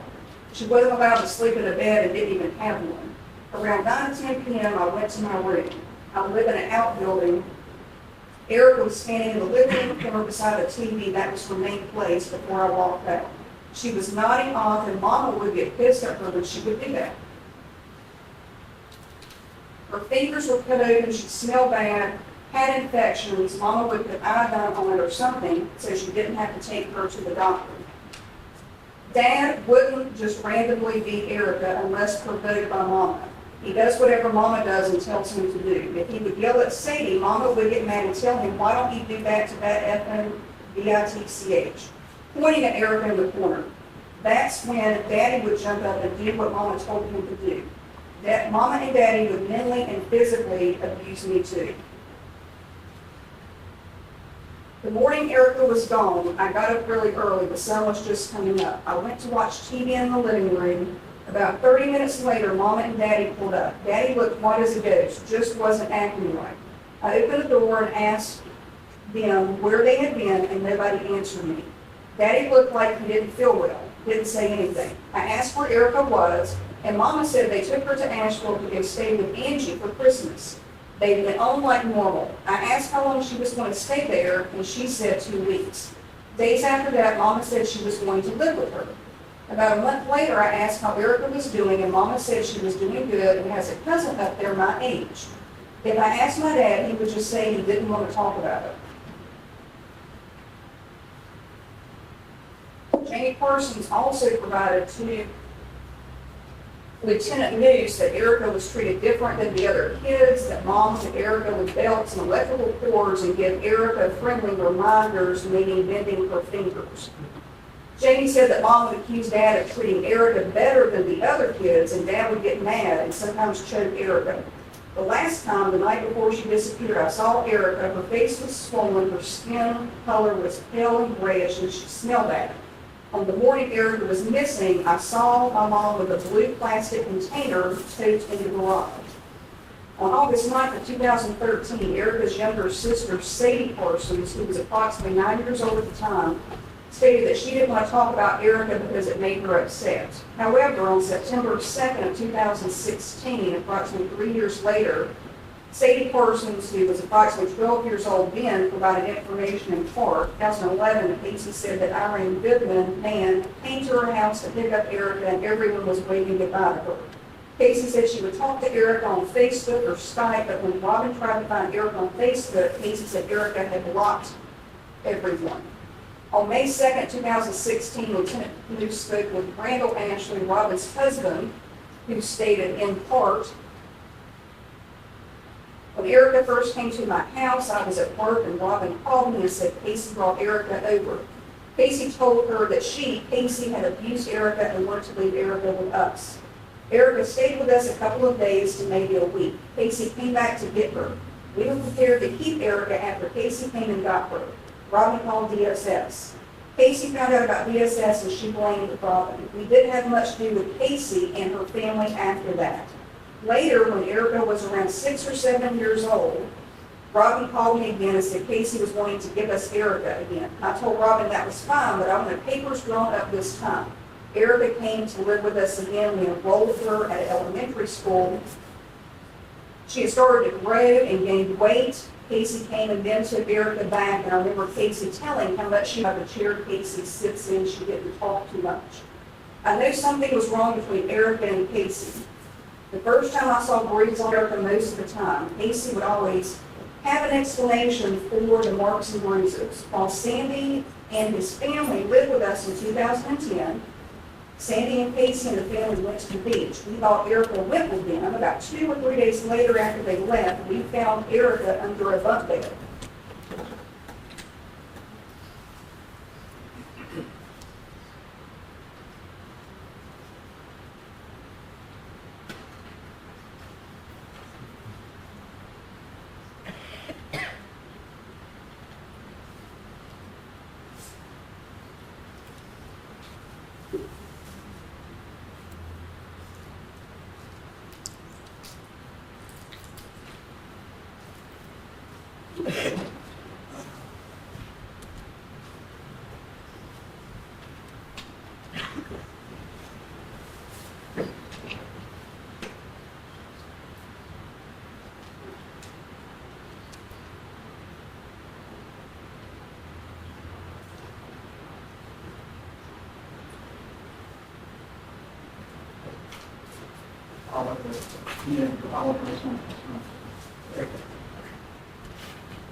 By the end of September of 2011, at Nan McDonald's in Eaglesville, and after that meeting, Erica went to live with Nan. Erica said that she had a great time, she rode horses, and Nan lived in a brick house. By February of 2012, that was the last time she stood with Erica. Casey said that Erica never had any broken bones. December of 2011, she and Sandy took Erica to McDonald's in Mooresville to meet Nan. On August 14th of 2013, Casey Parsons again spoke to investigators, and she stated in part,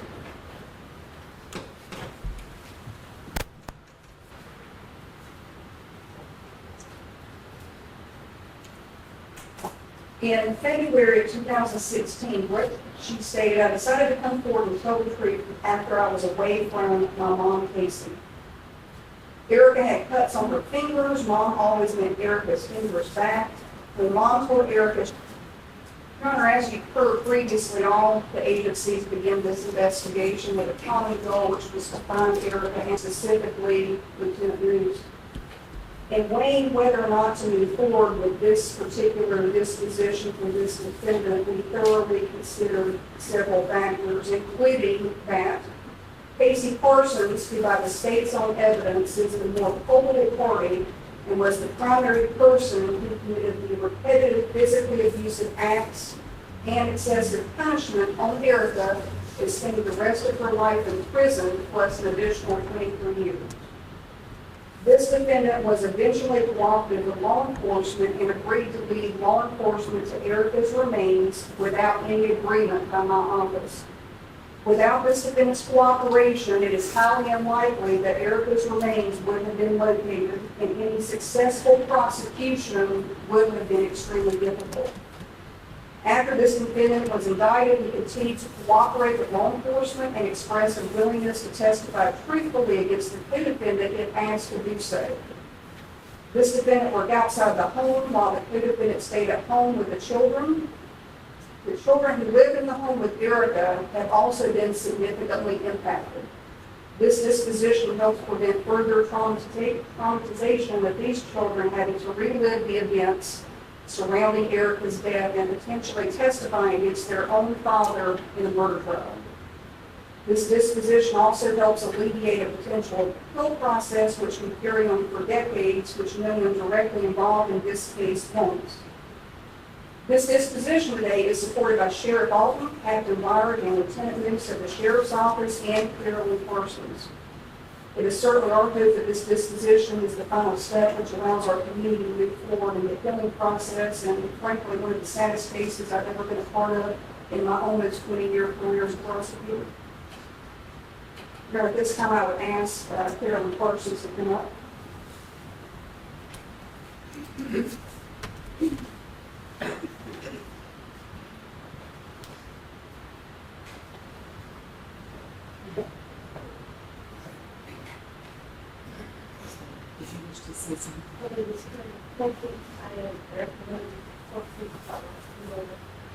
I did feel very good for adoption when she was younger.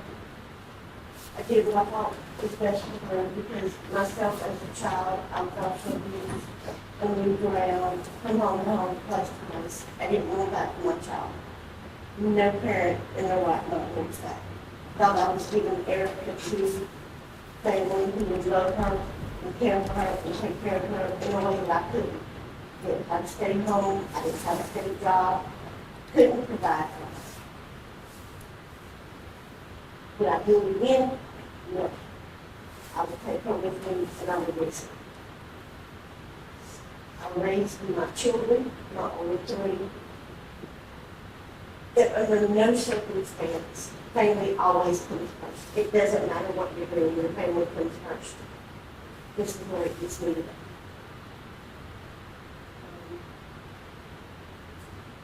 Sandy Parsons is not the Sandy Parsons that I used to know. I watched him grow up. He was in my wedding. He used to take my arms to the beach, but then every summer. I'm asking for the highest extent of the law punishable on all crimes. I didn't ask to do this last time. This is very important to me. I will say it to you, and then I will ask if I may, standing beside of Brandy and this gentleman right here, if you will allow me to look Sandy in the face and say it to him. I used to love him. Now I hate him. And I hope he gets what's due to him.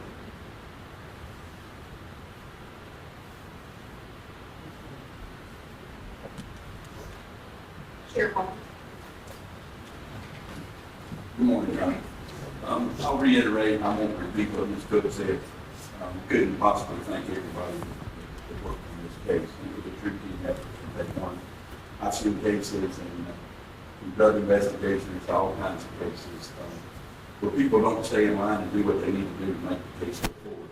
Agency-wide law enforcement sometimes we get egos in the way. In this case, the FBI, the SBI, the Sheriff's Office, and Ms. Cook's office worked weekly, monthly, whatever it took on this case, and we stayed together. We agreed to a plan very early in this investigation, and we stayed the course. And we wanted you feel helpless that you couldn't help this job earlier in life. And two, you're satisfied, and now you can move forward, not necessarily with the prosecution of this case, but justice for the little girl, and you feel what she deserved, and the community stepped up. The community's been very supportive in a case that is very unusual. I hope I never see anything like this again in my career, in my 32 years. This case has probably touched me as hard as any case I've ever been involved with. And Lieutenant Moose and I worked many, many cases together. And this case really took a toll on him. He did that to the state. This case, we wouldn't be where we are today. We want to single out any individual, but he grabbed this thing by the horn, and he worked, and he worked, and he was determined. We agree with where we are here today. A lot of tough decisions. But everybody involved in this case is in great support. Thank you.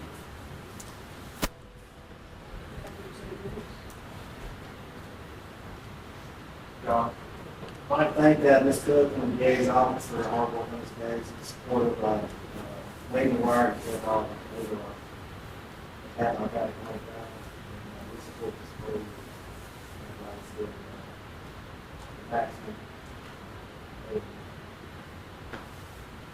I want to thank all the agencies. All the way down to the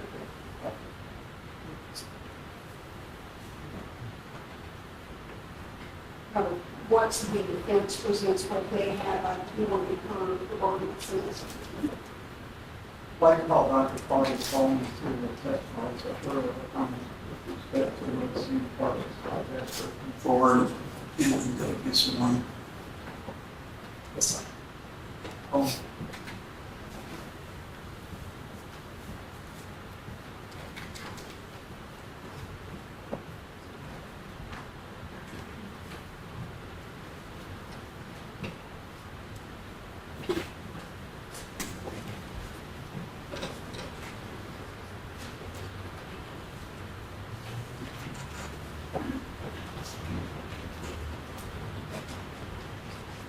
Sworn to evidence that you're about to give this full trial sound possible truth, the whole truth, and nothing but the truth, so help you God. I do. There's a couple of housekeeping matters before we get started. Yes, sir.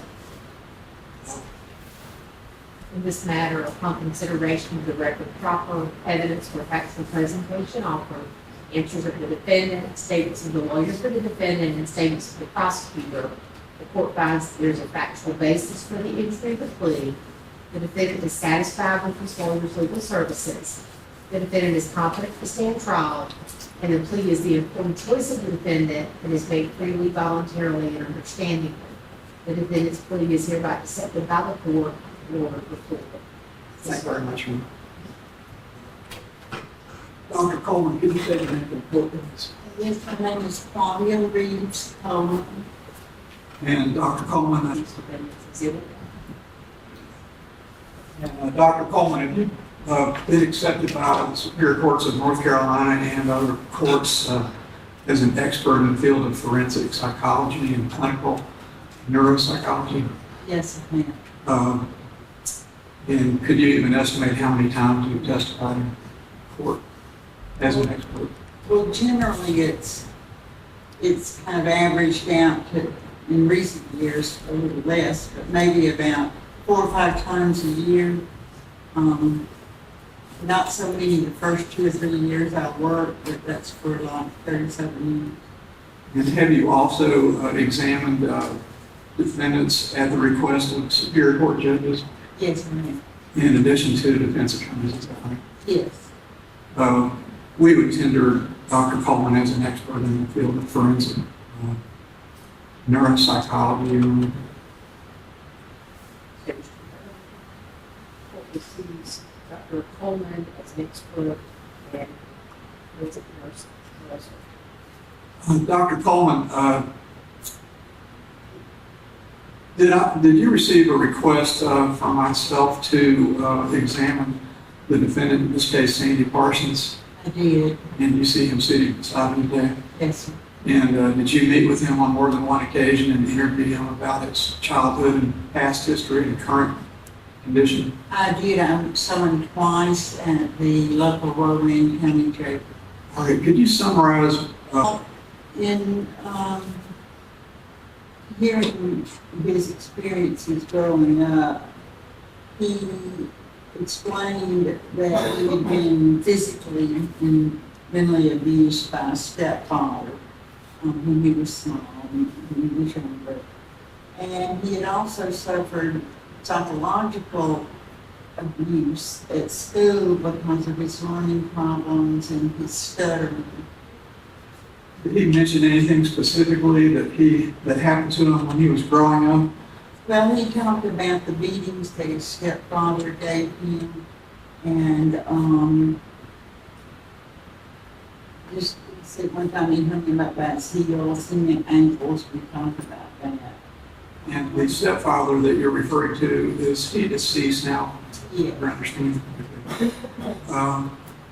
With respect to the stuttering, did Mr. Parsons reveal any consequences or problems that created for him growing up? Yes, particularly in school, children are cruel, and he was teased and taunted and made fun of because of his stuttering and because he had difficulty learning, verbal learning and reading. And did you have occasion to review his school records and testing? Yes. And did that show up in your review of those materials? Could you explain to the court what you saw remarkable in those school records? Well, primarily that he did have learning difficulties and that Reading was pretty primary, but he did not do well in school, and his grades suffered. He eventually dropped out. And how would you categorize those learning difficulties and stuttering? How is that? It's more of a neurodevelopmental disorder, and that's a disorder that's present. Autism is one, reading difficulty is one, stuttering is one, and characteristics of someone who would be classified as dangerous despite this history of this relationship and the death of Erica. And Dr. Coleman, based on your review of all the discovery, received a letter from Sadie Parsons, who is in school today, and I would like to read a letter that she wrote to Sandy last Father's Day. And I would point out that Mr. Parsons receives letters every month, almost weekly, from Sadie, so it'll be indicative of their relationship. Happy Father's Day. This is a statement to wish you a very happy Father's Day. There's a difference than a father and a dad. Dads make the baby and then leave and don't bother looking back. Fathers support their child no matter what and loves them. I'm 1,000% sure you're a father. I love you very, very much, Dad. I miss you lots, Dad, and I know you're not always at your brightest, but I need you to keep your head up and smile. Dad, I know it's hard, but I'm here for you. I love you very much, Dad. Sorry I didn't get you a card. I didn't go to the store in time. Make sure you write me back, please. I'm going to end here and write again really soon. I love you lots. Love, Sadie. And she is in the early teens when she wrote that. Sadie is also written to Your Honor. Dear Judge, I have a dad that I can see and do things with instead of talking through them. And that's signed from Toby Parsons. And we have some other photographs that were sent, and there were several cards that were sent to Sandy over the months. Birthday cards, Father's Day cards, Valentine's Day cards. And I'll just hand these up to the court. There is also a photograph of Steve and Janet Parsons and two lengthy letters that they've written. I won't read those. Court can look through that. But I would hand these up for the court's consideration. We're not moving to introduce them to evidence. Yes. Yes. Thank you.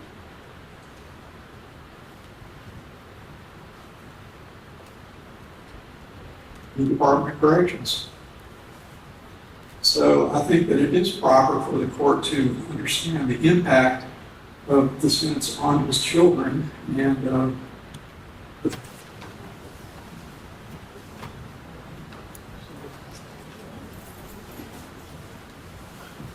Authorities later emphasized that the investigation had never been about institutional recognition or public pressure. From the beginning, the focus had remained on one child. Investigators made the decision to move carefully, building the case step by step, resisting the urge to rush charges that could collapse under scrutiny.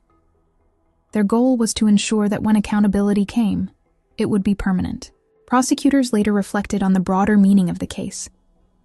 They described crimes against children as among the most devastating forms of violence, particularly when trust and care are weaponized. Erica's suffering, marked by isolation, neglect, and abuse at the hands of those meant to protect her, stood as a stark reminder of how deeply systems can fail. Carolyn Parsons later spoke about the decision that changed her life forever. She had given Erica up believing it would offer her daughter safety and opportunity. Instead, that choice led to unimaginable harm. She described Erica as a gift, a child deserving of love, stability, and protection. The unanswered question of why this happened remained something she would carry for the rest of her life. The truth, once uncovered, could not undo the past. But it ensured that Erica Parsons would not disappear without a name, without accountability, or without being remembered. Her story did not end in silence.